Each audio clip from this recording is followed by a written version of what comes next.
So in many of my previously uploaded videos, I have come across a very basic and a very normal question that in the comment section box that what is the criteria or what is the procedure for calculating 50% marks in overall graduation and in overall the particular subject for which the aspirant is applying for the particular post. For example, what is the criteria of 50% to calculate the 50% marks of, suppose I am applying for TGT English. So what is the criteria for calculating 50% in English in all 3 years of graduation, and also calculating 50% marks in the overall graduation that I have gained. So without wasting any time, let me explain you by I'll be taking example of few of the subjects. For example, one language subject, and for TGT science, TGT SST, TGT maths also. Okay, and then I'll also be explaining for PRTs and PGTs also later on. Okay, so let us begin. Suppose that you are applying for the post of TGT English or TGT Hindi. In graduation, BA first year, I'm talking first of all. Suppose you have 3 subjects: English, History and Political Science, which I had in my graduation, and obviously these are not my marks. Suppose that in English, in first year of graduation, you got 56 out of 100. Total marks, we have supposed that it was 100 for every subject. In English, you got 56. In History, you got 75 out of 100. In Political Science, you got 68 out of 100. Now, let us come to second year of graduation. In second year of graduation, you scored 70 out of 100 in English, 62 out of 100 in History, and 78 out of 100 in Political Science. Okay. Now, as we know that normally in graduation, when we come to the third year, that is the last year, we have to drop a subject out of 3. So, I also dropped History and chose English and Political Science. Now, suppose in English I got 62 out of 100 and in Political Science I got 70 out of 100. Now, when we come to back to the first year, we see that if we calculate the overall 50% of graduation when we are going to apply for the post of TGT English, now we will calculate it like this: 56 plus 75 plus 68 out of 300, that is 100 plus 100 plus 100. Now the score is 199 out of 300, that is into 100%, that is 66.33% in graduation first year. In graduation second year, 70 plus 62 plus 78 out of 300, that is 210 out of 300 into 100%, that is 70% in second year. In graduation third year, we will calculate it out of 200 because only 2 subjects were there, and it was out of 100 and 100 only. We are just supposing, as a thani, we are just supposing 62 plus 70 out of 200. Okay, now the score is 132 out of 200. We will calculate it out of 100%, that is 66% in third year. Now 50% criteria for graduation. Now 199, that is 199, that total marks that we gained in first year, इन तीनों subject का मिला करके 199, उसको हमने यहाँ लिख दिया है. सेकेंड ईयर का 210 जो था, that we have taken here, and third year का 132 we have taken it here. So 199 plus 210 plus 132 out of 800. अब 800 कहाँ से आया? फर्स्ट ईयर के 3 सब्जेक्ट थे, 100 100 100 के 300 के थे. सेकेंड ईयर के भी 300 के थे, तो 300 plus 300 equals to 600. Third year के 200 के थे, 800 हो गया. ठीक है, तो टोटल 800 हो गए इंटू 100%. तो इसका स्कोर हो रहा है total 541 out of 800 into 100% is equal to 67.62%.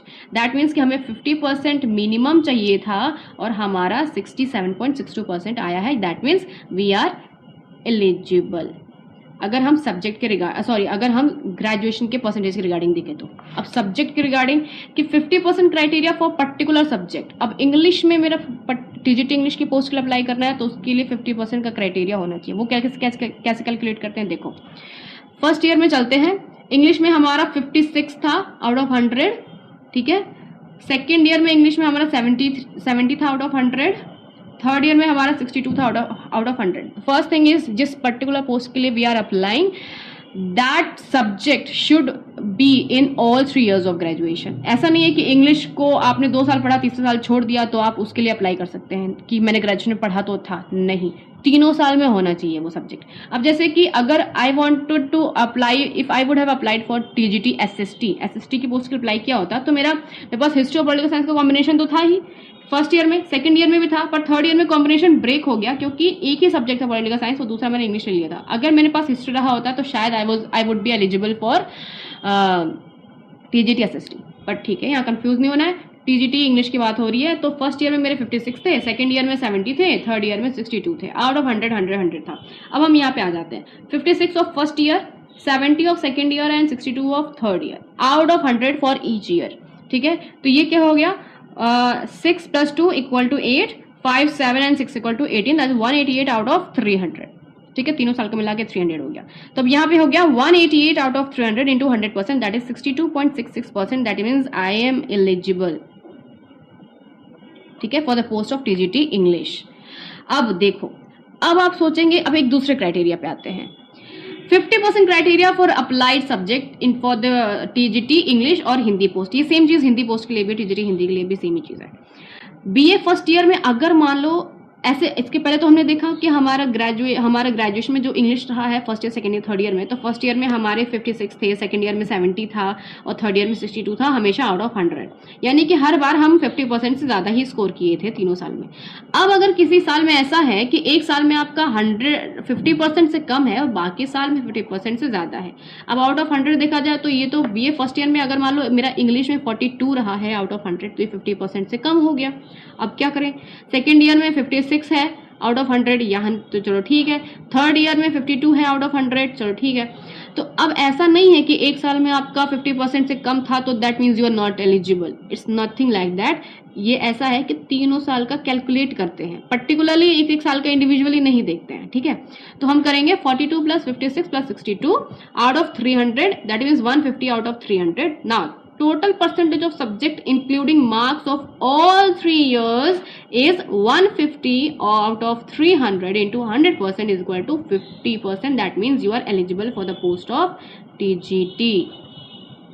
Understood? Either you score exactly 50% or you score more than 50%, you are eligible for the post of TGT. If you are applying for the post of TGT and you have scored 50% in particular subject and also in overall graduation, no matter कि आपका graduation में एक साल में 50% से कम रहा है। अगर मान लो ग्रेजुएशन में भी आपका बीए फर्स्ट ईयर में आपका मान लो कि 48% था और सेकेंड ईयर में आपका मान लो कि 56% था और थर्ड ईयर में मान लो कि आपका 60% था, तो अब ये तीनों मिला करके तो आपका 50% क्रॉस कर जाएगा ना तीनों साल का। तो ओवरऑल देखते हैं, ओवरऑल कितना फाइनल में रहा है, 50% है कि नहीं है, पर्टिकुलर ईयर वाइज परसेंटेज नहीं कैलकुलेट होता है। ठीक है, ओवरऑल पूरा तीनों साल का ग्रेजुएशन का लेकर के ही कैलकुलेट होता है, चाहे वो सब्जेक्ट के लिए हो चाहे वो पूरे ग्रेजुएशन के लिए हो। So I hope you would have understood. अब बाकी टीजीटी एसएसटी और TGT science, TGT maths, XYZ, PGT वगैरह के लिए जो भी एलिजिबिलिटी क्राइटेरिया है ऐसा परसेंटेज वाली, वो हम नेक्स्ट वीडियो में कैलकुलेट करके दिखाएंगे आपको। फिलहाल ये इंग्लिश के लिए था, हिंदी के लिए था और संस्कृत के लिए भी हो सकता है, बिकॉज पर्टिकुलरली लैंग्वेज सब्जेक्ट्स के लिए ही सबसे सुटेबल वीडियो है ये। So thank you for watching, have a good day.